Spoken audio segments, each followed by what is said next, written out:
身为幼科动物的黄鼠狼竟然会害怕大鹅，大鹅的实力究竟有多强？一提起黄鼠狼，相信大家对它们都是狡猾贪婪的印象，而且作为幼科动物，黄鼠狼的实力实在是不容小觑，甚至还被人们称之为黄大仙，足以看出它们的地位。但是你敢相信吗？就是这样一种在人们眼中凶猛的幼科动物，却从来不会主动招惹大鹅，甚至见了它们还会绕道而走，这究竟是怎么回事？难道黄鼠狼有什么难言之隐吗？要知道，大鹅的体型在家禽中算是比较大的，同时也被称为农村三霸之一，与公鸡和狗齐名。而黄鼠狼的体型比较小，行为活动也比较灵活。按理来说，在这样的情况下，它们是能够轻松躲避大鹅攻击的，但是它们却依旧不敢主动招惹大鹅。写了搞清楚事情的真相，有人专门对它们进行了仔细的观察，有人发现黄鼠狼在行动的时候，一旦遇到了大鹅的粪便，就会立刻绕开。这种情况让很多人都觉得是大鹅的粪便对黄鼠狼具有很强的伤害性，所以黄鼠狼才会如此避之不及。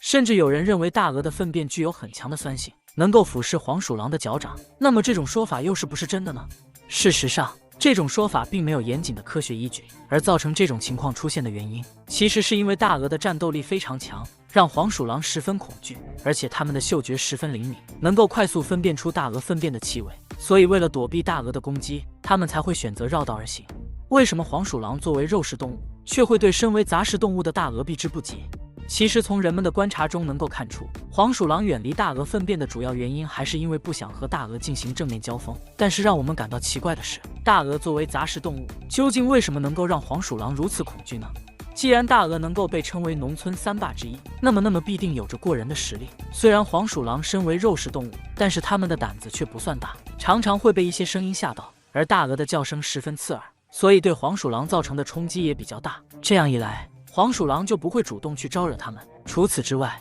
大鹅虽然是一种常见的家禽，但是它们的战斗力同样不可小觑。大鹅的外表虽然与鸭子十分相似，但是它们的嘴巴却十分特殊，里面长满了密密麻麻的牙齿，一旦被它们咬住，那么必定会受到不小的伤害。可黄鼠狼毕竟是肉食动物，难道大鹅完全不会恐惧吗？相信很多生活在农村的小伙伴都有过被大鹅攻击的经历。要知道，就算是饲养它们的主人，也不会受到一丝优待。只要是惹得大鹅不开心，那么它们就会一视同仁地发起攻击，并且在大鹅眼中根本不知道什么是恐惧。无论敌人多么强大，它们都能够勇往直前的战斗，所以才能够让它们一路过关斩将，进入农村三霸的行列中。大鹅面对敌人无所畏惧，它们的胆子为什么这么大？有很多人不知道的是，大鹅并不全是完全被驯化的动物，它们其实还带着一些野性，所以才不像其他动物那么温顺，并且大鹅的性情与它们的身体构造也有着密不可分的关系。有很多人不知道的是，大鹅的眼睛十分特殊，它们的视觉神经非常发达，